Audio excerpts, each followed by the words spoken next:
Assalamualaikum warahmatullahi wabarakatuh. Halo teman-teman, hari ini kita akan membahas soal seleksi tingkat kabupaten atau kota, kompetisi sains madrasah tahun 2019, cabang geografi terintegrasi.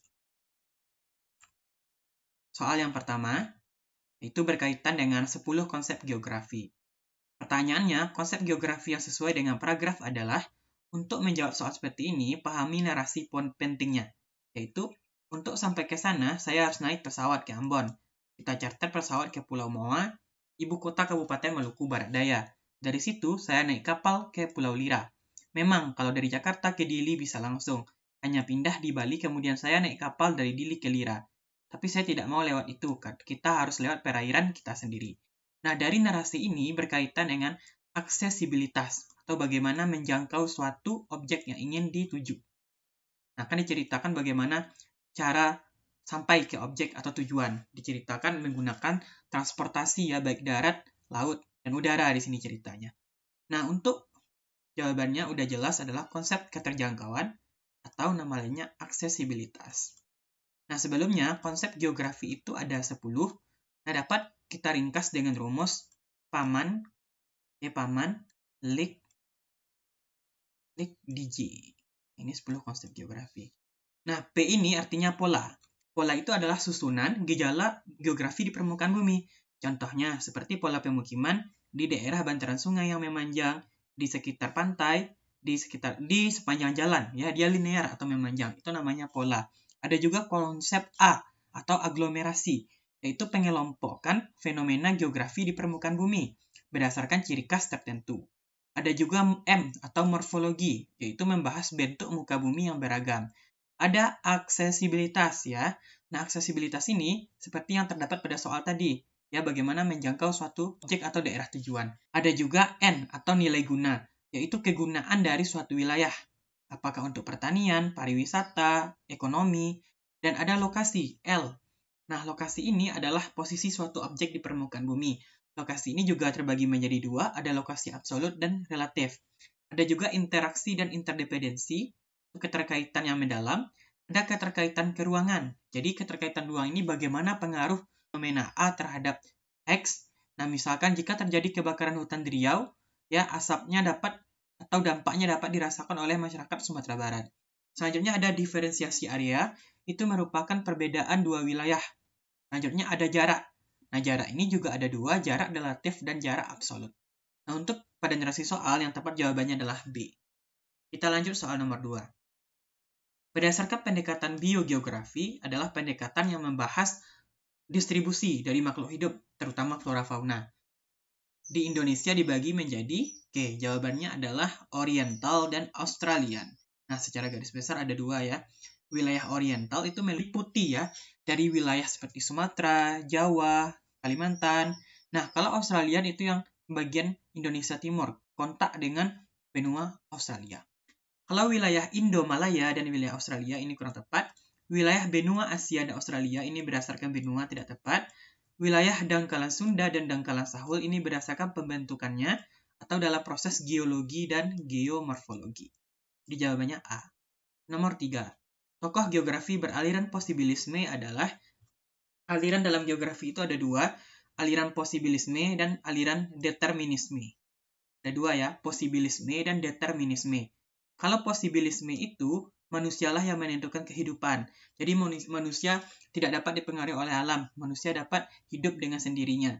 Nah, posibilisme ini didukung oleh ahli-ahli seperti Paul Fidel de Leblanc dan Thomas Malthus. Ya, itu ahli yang mendukung dari posibilisme. Sedangkan untuk determinisme, itu adalah paham di mana alamlah yang menentukan kehidupan manusia. Tokohnya ada banyak, ada Aristoteles, Cariter, Edward Huntington, Alexander von Humboldt, Friedrich Ratzel, serta ada Darwin, ya, Charles Darwin. Nah, itu adalah dua paham yang sering keluar dalam KSM Geografi. Jadi jawabannya adalah, lanjut, nomor 4. Elemen peta untuk membantu perhitungan luas adalah garis tepi tidak mungkin karena batas peta. Garis lintang juga kurang tepat.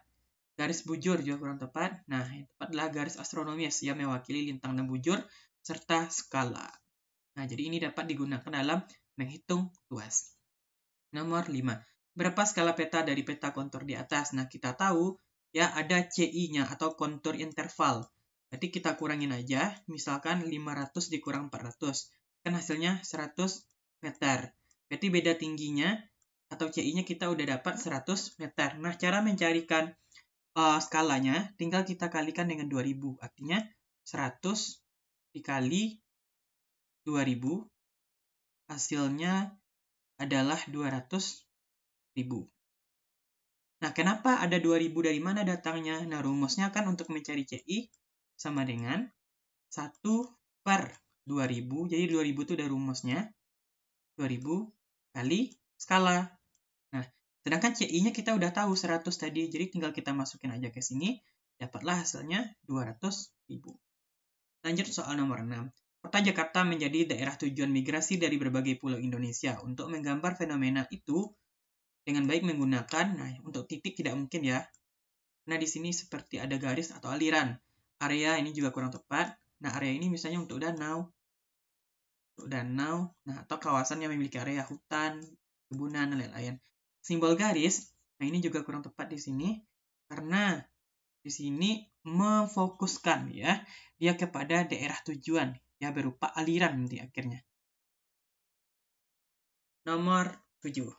Nah, lapisan atmosfer itu secara umum terbagi menjadi 5 lapisan. Mungkin kamu udah sering juga belajar di sekolah bahwa lapisan yang paling bawah itu adalah troposfer. Yang kedua ada stratosfer, ada mesosfer, ada termosfer, dan ada eksosfer. Jadi ada 5 lapisan atmosfer. Yang paling bawah atau dekat dengan permukaan bumi adalah troposfer. Di sini terjadi fenomena yang berkaitan dengan gejala cuaca. Nah, kalau di stratosfer yang paling sering dikenal adalah adanya lapisan ozon ya untuk melindungi dari sinar ultraviolet atau UV. Untuk di bagian mesosfer itu ada lapisan pelindung dari meteor. Nah, untuk termosfer itu lapisan gelombang radio. Nah, untuk eksosfer itu adalah lapisan terluar yang kecil terhadap gravitasi. Nah, jadi jawabannya di sini adalah ya meteor mesosfer. Nomor 8. Klasifikasi iklim Köppen. Nah, Köppen ya dia mengklasifikasikan iklim berdasarkan 2 variabel ya. Yang pertama ada suhu atau temperatur dan curah hujan. Nah, ini jangan lupa. Curah hujan. Di sini huruf pertama penamaan iklim Köppen menandakan tipe utama dan huruf kedua menandakan tentang ya curah hujan ya atau A, pengaruh hujan. Masuk nomor 9. Kota Cirebon berada pada ketinggian rata-rata bla bla bla. Nah, ini ketinggian ya yang diutamakan, sedangkan Kota Malang dengan ketinggian bla bla bla memiliki suhu ini. Nah, dalam hal ini suhu akan berubah menurut, nah kita lihat dulu analisis soalnya di mana pada ketinggian 8 meter suhunya 28 derajat Celcius, sedangkan pada ketinggian 550 suhunya 17 derajat Celcius. Artinya semakin tinggi suatu tempat maka suhunya akan semakin turun, ya itu konsepnya. Jadi di sini berkaitan dengan yang namanya altitude atau ketinggian. Nah, ya variasi ketinggian dan temporal harian. Jawabannya B. Lanjut nomor 10. Karakter gempa yang menimbulkan tsunami adalah tentu dia berhubungan dengan laut. Yang pertama, pusat gempa di dasar laut. Kedalaman kurang dari 60 km atau gempa dangkal, benar ya? Nah, tipe sesarnya strike slip fault. Nah, ini kurang tepat karena biasanya malfault. Selanjutnya, kekuatan gempa besar dari 6 skala Richter. Ya, kemiringan sudut miring atau lempeng. Oke, jawabannya adalah 1, 2, dan 4. C. Soal nomor 11. Faktor pengontrol bencana tanah longsor adalah, nah kata kuncinya adalah pengontrol ya, kenapa longsor itu bisa terjadi. Kalau kita lihat kemiringan lereng yang curam ini bisa jadi pendorong, struktur geologinya tidak masif pendorong, curah hujan juga tinggi bisa mendorong, serta untuk mengontrol supaya tidak terjadi longsor adalah tumbuhan ya atau vegetasi. Jawabannya D. Lokasi ruang pembangunan merupakan salah satu bidang penerapan ilmu geografi. Nah ini kata kuncinya, lokasi ruang ya. Untuk mengurangi biasanya risiko bencana dengan prinsip risiko bencana itu adalah potensi ya, potensi kerugian. Nah, itu risiko, potensi kerugian. Ya, potensi tahu ya tentang alokasi ruang pembangunan dan risiko kita perhatikan opsi jawaban. Menghilangkan sumber daya bencana yang mengancam masyarakat. Nah, ini tidak tepat karena sumber bencana itu tidak semuanya dapat dihilangkan. Selanjutnya, menjauhkan masyarakat dari sumber bencana. Oke, kita kunci dulu. Memantau sumber bencana yang mengancam masyarakat.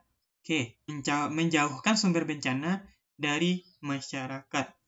Nah, berikan edukasi kepada masyarakat dalam menghindari sumber bencana atau prediksi kemungkinan terjadi bencana di suatu wilayah. Nah, itu jawabannya. Selanjutnya, firman Allah dalam surah Al-Baqarah ayat 30, ingatlah ketika Tuhanmu berfirman kepada para malaikat, sesungguhnya aku hendak menjadikan seorang khalifah di muka bumi. Mereka berkata, mengapa engkau hendak menjadikan khalifah di bumi? Itu orang yang akan membuat kerusakan padanya dan menumpahkan darah. Secara eksplisit ayat tersebut adanya kekhawatiran malaikat terhadap penciptaan manusia yang berpotensi kerusakan nantinya di bumi. Maka peran manusia dalam memanfaatkan sumber daya alam yang tepat agar tidak terjadi kerusakan hendaknya memanfaatkan sumber daya alam dengan teknologi tepat guna. Oke, untuk mensejahterakan manusia di dalamnya. Nah, di sini belum ada kesinambungan. Ini salah. Mengelola sumber daya alam dengan membuat regulasi tertentu yang berlaku di wilayah tempat. Nah, ini juga kurang tepat. Memanfaatkan sumber daya alam. Nah, ini ada memanfaatkan dengan memperhatikan daya dukung lingkungan dan sustainable. Nah, kan sebenarnya sumber daya alam itu boleh dimanfaatkan asal dalam batas wajar. Nah, atau daya dukung lingkungan. Dan ada prinsip sustainable keberlanjutan. Jawabannya C.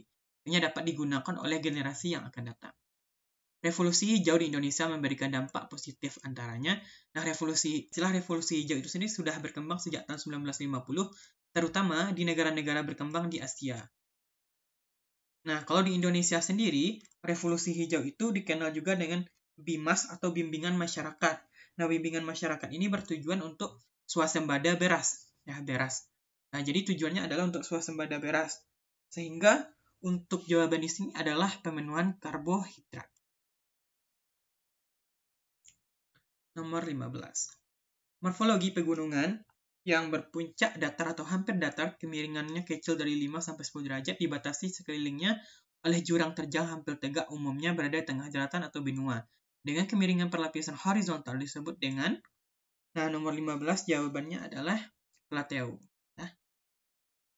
Nah, kalau plain itu adalah tanah datar aja, tanah datar. Kalau mesa itu adalah bukit curam yang vertikal, bukit curam, vertikal pula, atau tegak. Terus ada juga di mesa ini banyak ditemukan di daerah yang kering atau arid. Daerah kering atau arid. Sedangkan peneplain itu adalah dataran yang hampir rata. Dia dipengaruhi oleh tenaga eksogen. Baik, itulah pembahasan dulu untuk soal KSM dari nomor 1 sampai 15. Semoga bermanfaat. Assalamualaikum warahmatullahi wabarakatuh.